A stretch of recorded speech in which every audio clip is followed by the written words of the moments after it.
지난 10월 7일 이스라엘의 초막절 행사가 한창 진행되던 그곳에 레임이라는 곳, 가자 지구와 이스라엘의 접근지대인데 거기서 수천 명의 청년들이 음악 축제를 벌였어요. 음악 축제가 시작된 지 이틀째가 10월 7일입니다. 그런데 갑자기 하늘에서 이 패러글라이딩으로 많은 하마스의 군인들이, 팔레스틴의 그 하마스 군인들이 내려왔어요.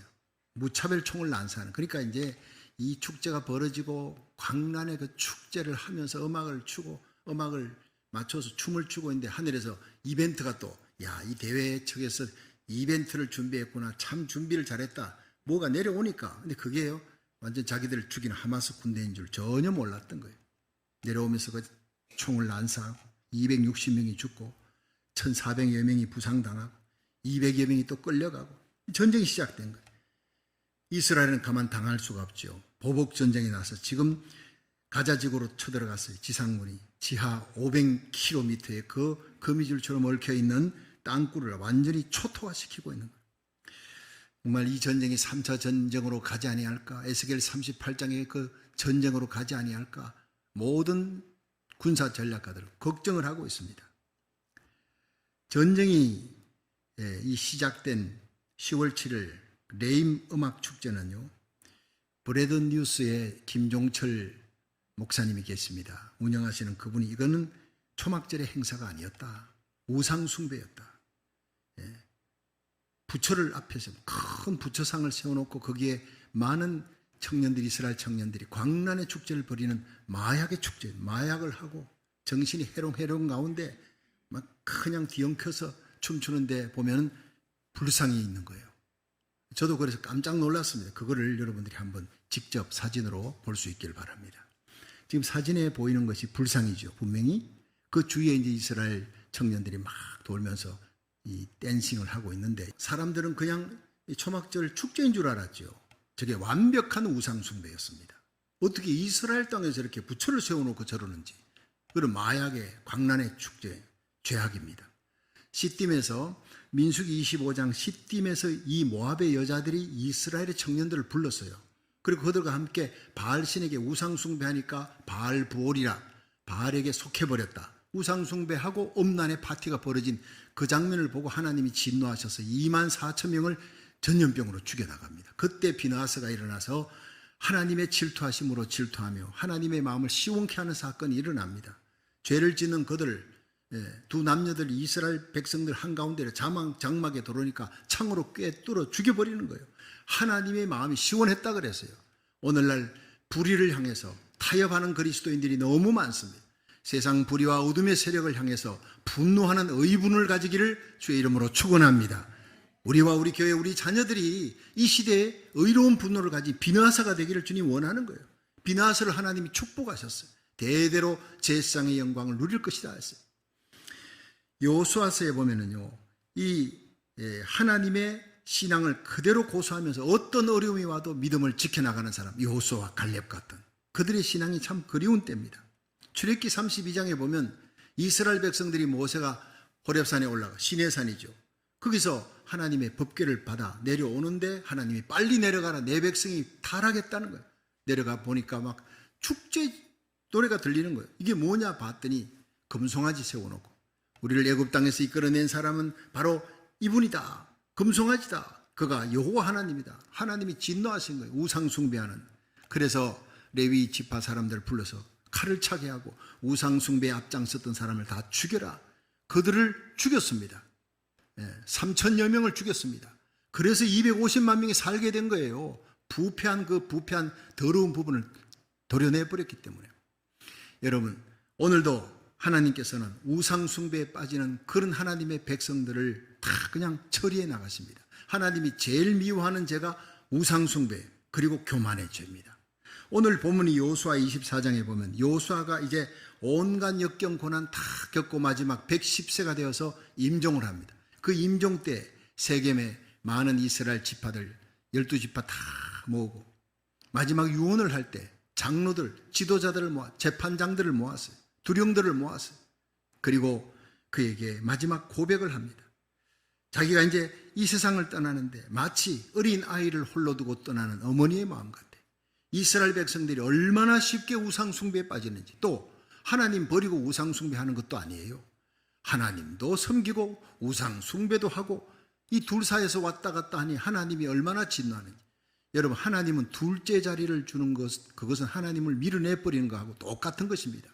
오직 다만 하나님만 사랑할 수 있기를 주의 이름으로 축원합니다. 그렇게 해야 되는 거예요. 우상숭배하면 안 되는 겁니다. 멸망당하는 겁니다. 그래서 대표자들을 모아놓고 오직 나와 내 집은 여호와만 섬기겠다. 너희들이 택하라. 하나님을 택할지 바알을 택할지 너희들이 택하라. 나와 내 집은 여호와만 섬기겠노라. 이게 오늘 우리들의 고백이 돼야 됩니다. 오늘 우리는 예수님의 재림이 정말 임박한 시대에 살아가는 거예요. 마태복음 24장, 마가복음 13장, 누가복음 21장, 요한계시록이라는 모든 사건들이 다 드러난다. 하나도 남김없이 이루어지는 그 사인을 보면서도 정신 못 차리는 그리스도인들이 있어요. 세상 기쁨에 빠져 있습니다. 여러분, 우상은 돌부처에게 새긴 우상에게만 절하는 것이 우상숭배가 아니라 우리 마음속에 있는 탐심이 곧 우상숭배라는 거. 많은 그리스도인들이 우상숭배에 빠져 있다는 거, 이걸 성경은 얘기하고 있어요. 자, 오늘 여기에서 우리가 예수님의 임박한 재림 앞에 이 내일 일을 알 수 없는 이 혼란한, 영적인 혼란한 시대에 예수님을 어떻게 맞이할 수 있느냐? 여호수아처럼 오직 나와 내 집은 여호와만 끝까지 섬기겠다. 이 신앙 고백이 저와 여러분의 고백이 되기를 축원합니다. 그러면 어떻게 해야 되느냐? 여호수아의 설교에서 세 가지 교훈을 얻는 거예요. 첫째, 여호수아는 하나님을 선택했어요. 하나님만 선택했어요. 이것이 바로 신앙이라는 거예요. 여호수아가 우리에게 참 롤모델이 되는, 함께 여호수아 24장 15절 한번 읽어봅니다. 시작. 만일 여호와를 섬기는 것이 너희에게 좋지 않게 보이거든 너희 열조가 강저편에서 섬기던 신이든지 혹 너희의 거하는 땅 아모리 사람의 신이든지 너희 섬길 자를 오늘날 택하라. 오직 나와 내 집은 여호와를 섬기겠노라. 아멘. 자, 여기서 이스라엘 백성들이 우상 숭배에 너무 쉽게 빠져들어가는 타락하는 모습을 봤던 이 여호수아가 110세에 죽으면서 너희들 그렇게 하나님 섬길 것 같으면 섬기지 마라. 아예 바알신을 섬겨라. 하나님을 버리고 바알신을 섬기든지 하나님을 섬기든지 둘 중에 하나를 택해라. 머뭇거리지 말고. 그러나 나와 내 집은 오직 하나님만 섬기겠노라. 이렇게 선포하는 거예요. 여러분, 이 우상 숭배라는 것, 이거 하나님과 세상을 겸하여 섬기는 것, 이거 우리 속에 얼마든지 있을 수 있습니다. 골로새 3장 1절에 보면요. 그러므로 너희가 예수 그리스도와 함께 다시 살리심을 받았으면 위의 것을 찾으라. 거기는 하나님께서 예수 그리스도와 함께 앉아 계신, 예수님이 우리를 위해 십자가에 달려 죽으시고 부활하여 하나님 우편에 앉아 계신 그 영광의 자리, 거기를 바라보라는 거예요. 위의 것을 찾아라. 예수님을 찾아라. 이는 너희 생명이 죽었고 너희가 그리스도 예수와 함께 하나님 안에 감추었는, 우리 생명이 하나님 안에 감추어졌는데 예수님이 이 땅에 재림하는 그날, 다시 오시는 그날 너희도 영광 가운데 예수와 함께 다시 나타날 것이다. 우리 이 땅에 살지만 예수님만큼이나 거룩한 존재라는 거예요. 예수와 함께 재림할, 예수님이 우리 이름 부르면 우리는 죽었다가도 다시 영광스러운 몸으로 살아나고, 살아있으면 영광의 몸으로 스피리추얼 바디, 영광의 몸으로, 거룩한 몸으로 우리는 들림받아 올라가게 된다는 것입니다. 이 곧 그런 일이 나타난다는 거예요. 여러분, 이란이 지금 전 세계에서 이스라엘을 직접 공격한 적은 없어요. 뒤에서 계속 물질 대주고 하마스한테 공격할 수 있는 포탄 대주고 그런데 이 이란이 직접 역사의 무대에 나타납니다. 이거 굉장히 중요한 조짐입니다. 에스겔 38장에는 러시아를 앞장세우고 이란이 앞장서면서 이스라엘을 공격합니다. 거기에서 이스라엘 앞에 러시아는 완전히 지구상에서 사라져 버리는 거예요. 자, 그런 사건들이 지금 눈앞에, 곧 코앞에 지금 닥치고 있어요. 이란이 핵을 가지느냐 안 가지느냐, 이런 문제로 말미암아 전 세계가 들끓고 있어요. 미국이, 열방이. 이것이 바로 예수님의 공중재림의 직전에 일어날 일들이다. 이란이 지금 역사의 무대에서 나타나고 있다. 여러분, 이거 그냥 간과할 문제가 아닙니다. 이런 걸 보거든 너희들은 예수님의 재림을 준비하라. 어떻게? 땅에 있는 지체를 죽여라 그랬어요. 골로새 3장 5절에 보면 땅에 있는 지체를 죽여야지 예수님 만난다. 땅에 있는 지체가 무엇이냐? 음란과 부정과 사욕과 악한 정욕과 탐심이니 탐심은 곧 우상숭배니라. 여러분, 탐심이 뭡니까? 내가 물질을 탐하는 마음, 내가 이성을 탐하는 마음, 명예를 탐하는 마음, 이거 다 탐심입니다. 탐심은 내가 나를 사랑하는 겁니다. 하나님이 앉아 계실 자리에 내가 앉아 있는 것입니다. 내가 나를 숭배하는 것, 자기를 사랑하는 것. 바알이 뭡니까? 이 바알이 바로 물질입니다. 물질이고 돈이 하나님인 것이 바알이고 쾌락이 하나님인 것이 바알입니다. 우리 속에 바알이 있는 거예요. 그래서 디모데후서 3장 1절에 보면 네가 이것을 알라. 말세 마지막 때에 고통하는 때가 이를 것이다.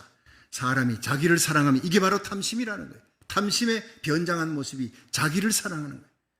돈을 사랑하며 자긍하며 교만하며 회방하며 부모를 거역하며 감사치 아니하며, 감사할 일이 있어도 감사하지 않습니다. 거룩하지 않습니다. 무정하며 원통함을 풀지 아니하며 참소하며 절제치 아니하며 사나우며 혈기를 잘 부린다는 거예요. 선한 것을 좋아하지 아니하며 배반하며 조급하며 자고하며 하나님 사랑하는 것보다 쾌락을 더 사랑하며. 얼마나 많은 그리스도인들이, 믿지 않는 사람은 오히려 하나님 사랑보다 세상 사랑에 완전 빠져 있습니다. 그런데 그리스도인들은 하나님도 사랑하고 세상 쾌락도 사랑하고, 이걸 벌써 2000년 전에 바울은 다 알았어요. 하나님 사랑하는 것보다 쾌락을 더 사랑하며 경건의 모양은 있으나 경건의 능력은 부인하는 자니 이런 자들에게서 속히 돌아서라. 하나님이 우리에게 원하는 것이 무엇이냐? 무슨 큰일이 아닙니다. 거룩하게 살기를 원하는 거예요. 탐심을 죽이기를 원하는 거예요. 하나님이냐 우상이냐 택하라는 거예요. 하나님이냐 탐심이냐 택하라는 거예요. 내가 하나님이 되고 내가 바알이 돼요. 내 속에 돈 우상이 있고 돈을 쫓아가고 세상 쾌락을 쫓아가는 그 바알이 버젓이 자리 잡고 있습니다. 그것을 쫓아가는 그리스도인들이 많습니다. 선택하라는 거예요. 셰익스피어의 작품 베니스의 상인에 보면 주인공 이 포샤가 나오는데 너무너무 아름다운 여인입니다. 그런데 많은 남자들이, 이제 귀족 자녀들이 이 포샤에게 청혼을 합니다. 사람들이 너무 많으니까 뭐 골라야 되는 거예요. 100명 중에 하나 딱 골라야 자기 신랑으로 삼는데, 고민하다가 상자를 3개를 만들었어요. 여러 상자, 황금의 상자, 그다음에 은상자, 납으로 만든 상자. 그래서 자기 초상을, 이 포샤의 초상을 그 상자 속에, 한 상자 속에 넣었습니다. 그리고 많은 사람들을 불렀어요. 자기에게 청혼한 남자들을 불러서 이 황금 상자들, 은 상자들, 그 납상자 있는데, 황금빛 상자에는 이렇게 종이에다가 나를 선택하는 사람은 남성들이 열망하는 것을 얻을 것입니다. 두 번째, 은빛 상자에는 나를 선택하는 사람은 그가 받을 자격만큼 얻게 될 것입니다. 세 번째, 납으로 만든 상자에는, 이 납으로 만든 상자는 하나인데 나를 선택하는 자는 자기 모든 소유를 버려야 합니다. 나를 선택함으로 불어닥칠 모든 고난과 위험을 각오해야 합니다. 그 남자들이요, 납상자는 아예 거들떠 보지도 않고 황금상자, 은상자만 다 가지는 거예요. 그런데 이 납으로 된 상자를 가지는 청년이 있었습니다. 바사니오라고 하는 청년이. 그래서 그 사랑의 진실을 알고 있는 한 사람이 그걸 딱 받았는데, 열어보니까 그 속에 포샤의 초상이 들어있는 거예요. 나머지 금상자, 은상자에는 동물의 뼈, 고양이, 이 개들의 뼈, 죽은 시체들이 거기에 머리만 잘라가 넣어놓든지 그렇게 해놨어요. 여러분, 납으로 된 상자를 가졌던 그 바사니오는 사랑이 뭔 줄 알았어요. 사랑하는 여인을 얻기 위해 모든 것을 버리겠다는 거예요. 그 사랑하는 여인을 얻기 위해 그 여인을 위한 모든 고난 받을 각오, 핍박받을 각오, 다 버릴 각오 되어 있다는 거예요. 이 사람이 바로 바사니오. 그가 청혼을 받게 됩니다. 결혼하게 됩니다. 여러분, 참 사랑은 내가 사랑하는 자를 위해 모든 것을 다 포기하는 것을 참 사랑이라 그래요. 순수한 사랑이라 해요. 그것을 위해 십자가도 기쁘게 지겠다는 거예요. 순교자의 삶이에요. 여러분, 우리를 구원하시기 위해, 우리의 죄와 죄값 때문에 지옥에 던져질 우리를 구원하시기 위해 그 영광의 하늘 보좌를 버리고 이 땅에 오신 우리 신랑 예수님, 그 예수님을 위해 내가 진 모든 것을 포기하고 나를 위해 십자가 지고 주님을 위해 죽겠다는 사람, 이 사람이 바로 주님 오실 때 영광 가운데 그리스도의 신부로 그 곁에 서게 될 줄로 믿으시기 바랍니다. 그렇습니다. 요한계시록을 공부해 보면, 요한계시록을 설교하다 보면 순교자가 되지 못하면 예수님 앞에 참 부끄럽겠다는 생각이 얼마나 많이 드는지 모릅니다. 갈라디아 2장 20절에 바울은 고백합니다. 내가 그리스도와 함께 십자가에 못 박혔나니 그런 적 이제는 내가 사는 것이 아니라 내 안에 그리스도께서 사신 것이라. 내가 이제 육체 가운데 사는 것은 나를 사랑하사 나를 위해 자기 몸을 버리신 하나님의 아들을 믿는 믿음 안에 사는 것이니라. 이런 고백을 할 수 있기를 주의 이름으로 축원합니다. 그 바울은 빌립보 1장 20절에 고백했어요. 나의 간절한 소망이 있다. 소원이 있다. 나의 기대와 소망을 따라 아무 일에든지 부끄럽지 아니하고 하나님 앞에 양심 앞에 부끄럽지 않는 삶을 살기 원한다. 전에와 같이 이제도 온전히 담대하여 살든 죽든 내 몸에서 그리스도가 존귀되기를 원하는, 내가 존귀하게 되는 것이 아니라 나를 사랑하시는 것이 아니라 나를 위해 자기 몸을 버리신 하나님의 아들을 믿고 그 예수님이 존귀하게 되고 예수님의 이름이 존귀하게 되기를 원합니다. 이게 바울의 고백이었어요. 내가 사는 것이 그리스도니 죽는 것도 유익함이라. 여러분, 이 고백이 저와 여러분의 고백이 되기를 주의 이름으로 축원합니다. 두 번째 우리가 생각할 것은 여호수아의 신앙은 하나님께 약속하는 거예요. 이스라엘 백성들에게 그 약속을 받아내는 거예요. 여호수아 24장 16절을 한번 봅니다. 시작. 백성이 대답하여 가로되 여호와를 버리고 다른 신을 섬기는 일을 우리가 결단코 하지 아니하오리니. 자, 나와 내 집은 여호와만 섬기겠다. 너희들이 언제까지 하나님과 우상 앞에 왔다 갔다 하겠느냐 막 질타할 때 우리가 당신의 말대로 당신이 섬기는 하나님을 우리가 섬기겠습니다. 여호와를 버리고 다른 신 섬기는 일을 결단코 하지 않겠습니다. 우리가 약속합니다. 이거예요. 신앙은 약속입니다. 결혼할 때 우리가 반지를 끼우지 않습니까? 상대에게 대한 그 믿음을 저버리지 않겠다.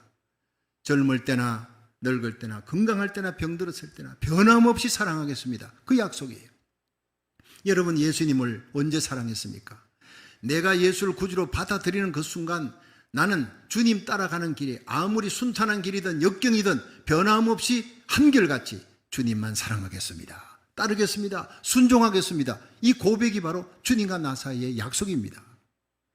성 프란시스가 예수님을 믿었어요. 이 사실을 알고 아버지가 불렀습니다. 거대한 거부입니다. 근데 아들 하나밖에 없는데 이 재산 다 물려줘야 되는데 아들이 예수 믿으니까 너 예수 버려라. 그래야 이 재산 다 주겠다. 너 예수 안 버리면 넌 나하고 결별이다. 재산 한 푼도 가져가지 못해. 그리고 프란시스가 나는 예수님을 위해 모든 것을 포기하겠습니다. 그럼 너 입고 있던 옷도 다 벗어놓고 가.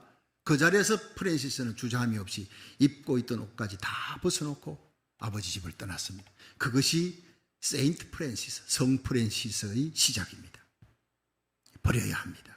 순종해야 합니다. 순종할 때 영광의 자리가 기다리고 있어요. No cross, no crown. 십자가 없는 영광은 없다는 겁니다. 다시 오실 예수님 오실 때 영광 가운데 부활하고 주님의 곁에 서기 원합니까? 십자가 지시기를 주의 이름으로 축원합니다. 순종하라는 거예요. 말만 아니라 순종하는 삶이 필요하다는 거예요. 지금부터 120년 전에 그 영국에 스테판 그랄렛이라고 하는 사람이 있었는데 그 사람이 전도자를 통해 예수님을 영접했습니다.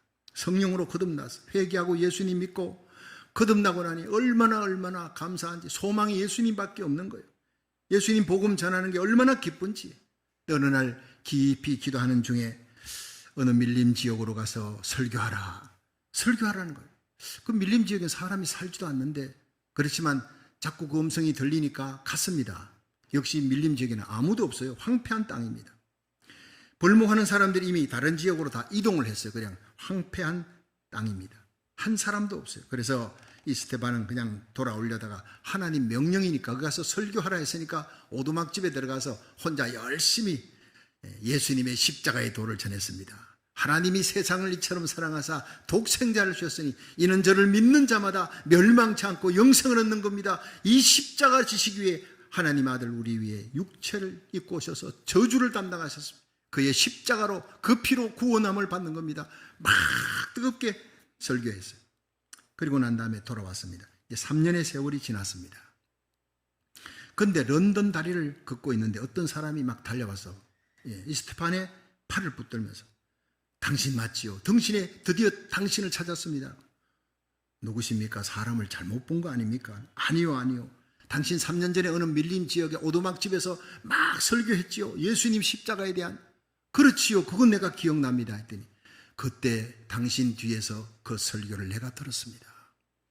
내가 벌목꾼들이 다 옮기는데 따라갔다가 갑자기 연장 하나, 중요한 연장을 잃어버렸어요. 그 오두막집에 놔두고 온 것이 생각나서 그 오두막집에 달려갔습니다.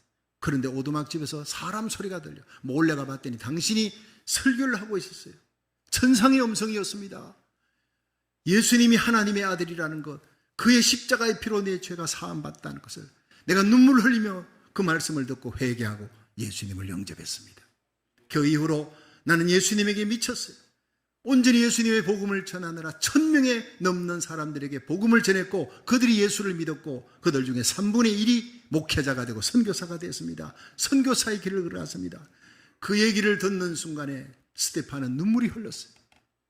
하나님의 말씀 듣고 가서 텅 빈 오두막집에서 순종하고 십자가를 전했더니 그게 성령의 역사가 이렇게 한 사람을 통해 1000명이 예수 믿는구나.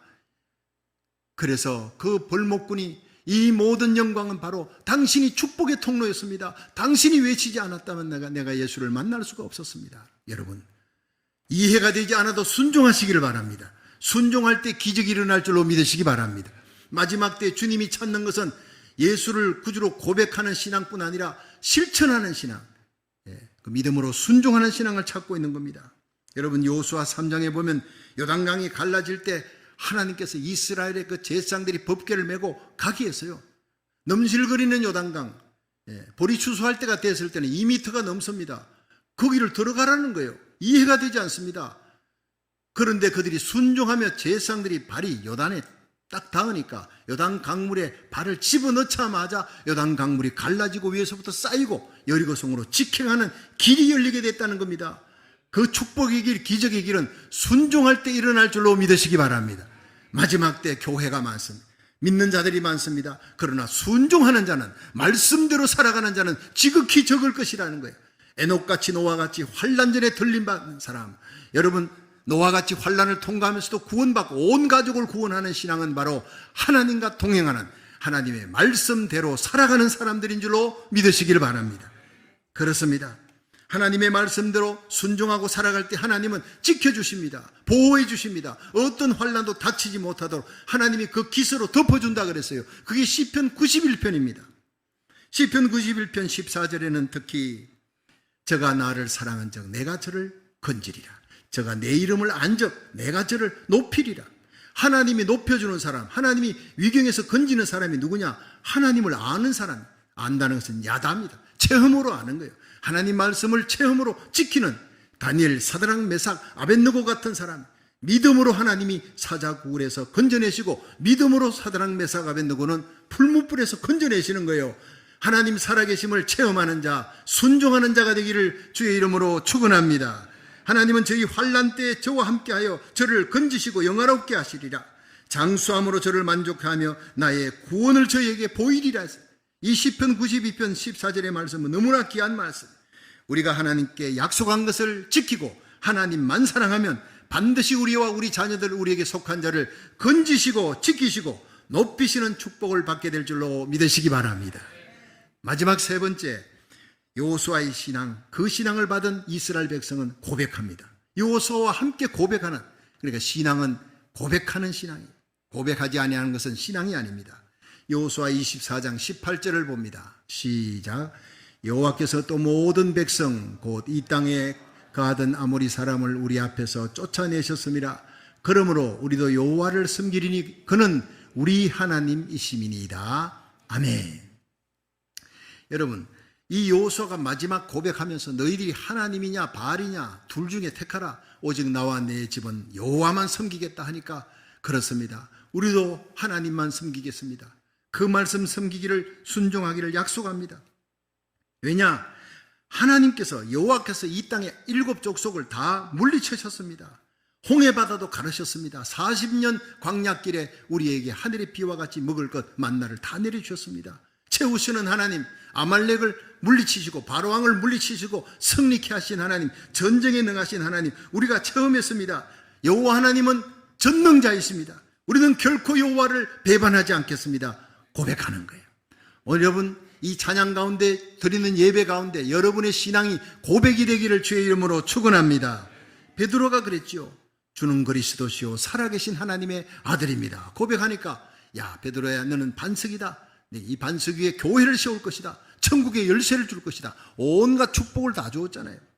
도마가 예수님 부활하신 예수님을 못 만났어요. 제자들이 부활하신 예수님 만났다 할 때 믿지 않았어요.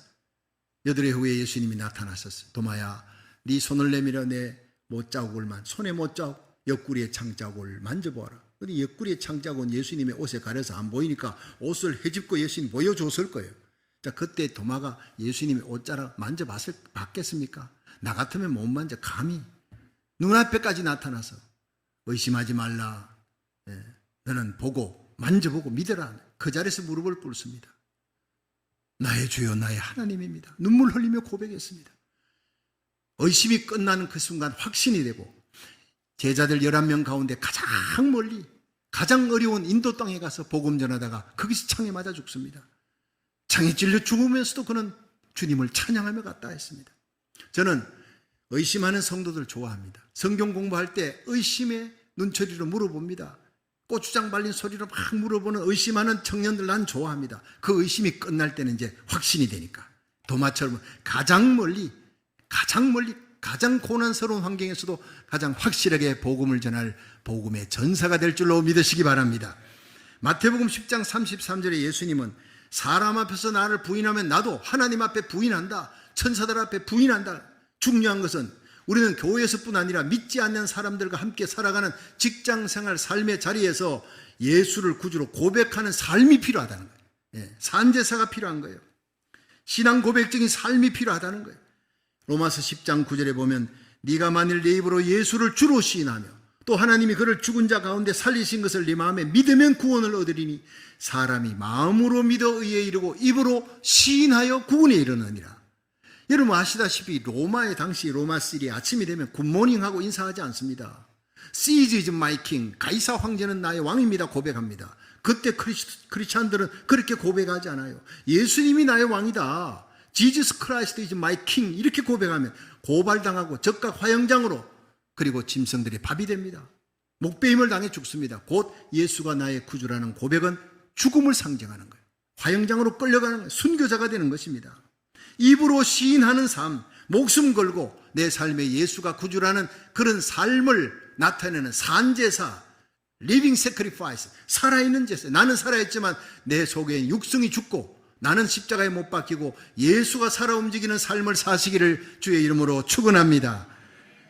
어느 도시에 아주 이색적인 콘테스트가 열렸대요. 당신이 1년을 산다면 어떻게 살 것인가 이 시로 한번 나타내보라. 많은 사람들이 시를 써서 올렸는데 1등으로 당선된 사람이 바로 이 시입니다. 만일 내가 1년만 더 산다면 도우면서 1년, 베풀면서 1년, 사랑하며 1년, 축복하며 1년, 세상을 좀 더 밝게 하기 위해 노래하며 1년, 감사하며 1년, 창조주 하나님을 찬송하며 1년, 땀 흘려 일하면서 1년, 그리고 장차 주님 앞에 설 때 상 받을 수 있도록 충성하며 1년, 바로 이렇게 하루하루를 보낼 것입니다. 할 일이 있다면 지금 해야 합니다. 저 멀리서 날 부르는 소리가 들려오기 때문이니까요. 그러므로 내가 1년을 더 살 수 있다면, 아니 단 하루만이라도 더 살 수 있다면 바로 이것이 나의 할 일입니다. 정성을 다해 은혜로우신 하나님을 경배하며 섬길 것뿐입니다. 얼마나 감동스러운 시입니까? 이게 1등으로 당선되었어요. 여러분, 이 신앙고백적인 삶이, 하루하루의 삶을 이렇게 사는 삶이 저와 여러분의 삶이 되기를 주의 이름으로 축원합니다. 여러분, 코로나 팬데믹 그 장기간을 지나면서 전쟁에 또 전쟁이 연이어가는 이 세상에 소망이 없다는 것을 우리는 알게 되는 겁니다. 예수님만이 우리의 유일한 소망이 될 줄로 믿으시길 바랍니다. 그렇습니다. 하나님이 인간의 생사화복을 주관해 나가신다. 역사의 마지막은 주님께서 다스리신다. 누가 역사를 주관합니까? 누가 가이드합니까? 예수님이 가이드하시는 거예요. 내게 1년이 더 주어진다면 어떤 삶을 살아야 될 것이냐?